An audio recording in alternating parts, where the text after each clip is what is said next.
இன்றைய வினா: வடமொழியில் காவியாதர்ஷனம் என்ற நூலை எழுதியவர் யார்? ஆப்ஷன்: சங்கரர், தண்டி, ராமானுஜர், ராமலிங்கர்.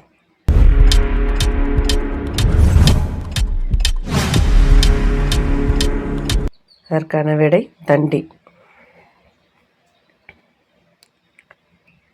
ராவண காவியத்தின் ஆசிரியர் யார்? ஆப்ஷன்: புலவர் குழந்தை, கண்ணதாசன், பெரியார், வாணிதாசன்.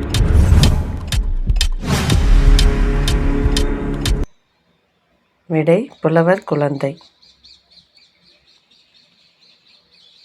அறிவியலுக்காக வெளிவரும் இதழ்: கணையாழி, மஞ்சரி, தினமணி கதிர், தமிழ்ப்பணி.